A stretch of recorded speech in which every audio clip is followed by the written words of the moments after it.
इनको निकालना या रिमूव करना इसलिए ज़रूरी है क्योंकि अगर लंबे समय तक अगर ये पड़ी रहती हैं तो जो ऑर्गन है, जैसे किडनी है तो किडनी को डैमेज कर। हेलो साथियों, मैं doctor JP Thakuria, Vaishali hospital, Vaishali Nagar से। आज हम बात करेंगे पथरी के बारे में।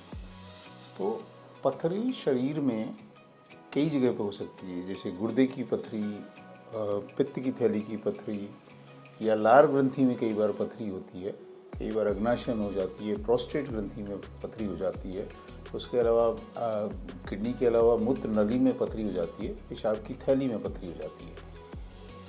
तो हम पथरी के बारे में बात करना क्यों चाहते हैं?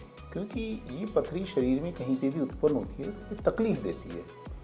ये तकलीफ़ किस तरीके से देती है? या तो दर्द होता है, या बुखार होने लग जाता है, या पेशाब में दिक्कत होने लग जाती है, या खाने पीने में दिक्कत होने लग जाती है। तो वो डिपेंड करता है कि पथरी शरीर में किस जगह पे है, उसके हिसाब से वो तकलीफ़ देती है। पथरी बनती क्यों है? पथरी वैसे तो देखिए एग्जैक्ट कारण क्या होता है वो पता नहीं है, परंतु जो जैसे कम पानी पीने से, या सेडेंटरी लाइफ स्टाइल से, या बहुत सॉल्टी वाटर, जहाँ पे जैसे हम राजस्थान में रहते हैं तो राजस्थान में ये प्रॉब्लम है, तो वो राजस्थान वाला एरिया पथरी के लिए प्रोन है। तो ये कई सारे कारण होते हैं।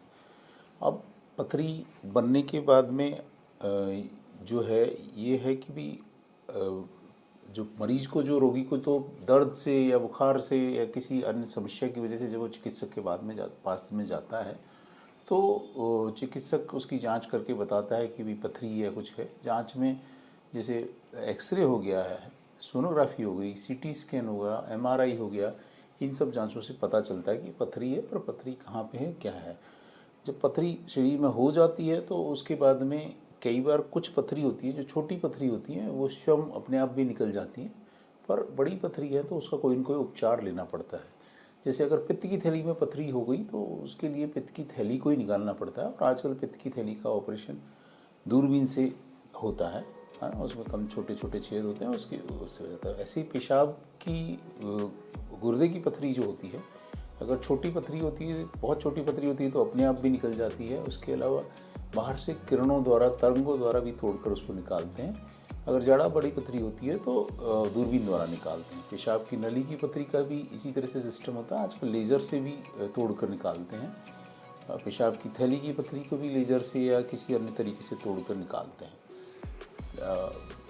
इनको निकालना या रिमूव करना इसलिए ज़रूरी है क्योंकि अगर लंबे समय तक अगर ये पड़ी रहती हैं तो जो ऑर्गन है, जैसे किडनी है तो किडनी को डैमेज कर देती हैं, गॉल ब्लैडर है तो गॉल ब्लैडर में भी अगर लंबे समय तक पड़ी रहती है तो कैंसर हो सकता है, या पीलिया हो जाता है, या और समस्याएं उत्पन्न हो सकती हैं।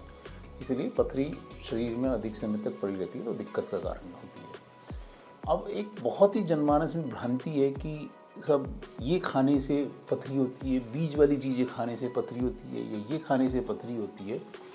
तो मैं ये बताना चाहूँगा कि एक तो वो ऐसा नहीं है, कुछ चीज़ें हैं जिनसे साइंटिफिकल स्टडीज़ में ये पाया गया है कि भाई पथरी हो सकती है ना।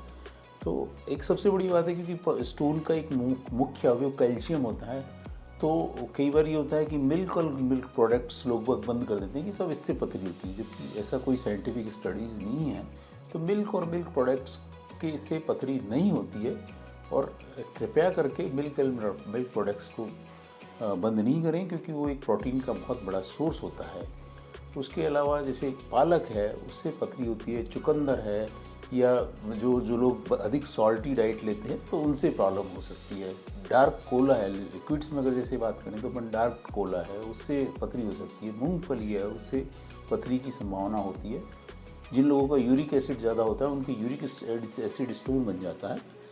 पर ऐसा नहीं है कि सारी चीज़ें हैं या जो नॉर्मल चीज़ें हैं। जनमानस में बहुत ही ज़्यादा ये भ्रांति है कि सब ये इसको खाने से पथरी हो जाती है, उसको खाने से पथरी हो जाती है, तो ऐसा नहीं है, बिल्कुल भी नहीं है। तो इसलिए है ना, इन सुनी सुनाई बातों पे विश्वास नहीं करें, और साइंटिफिक जो एविडेंस है उसके बेसिस पे ही आप अपने खान पान का वो करें। धन्यवाद।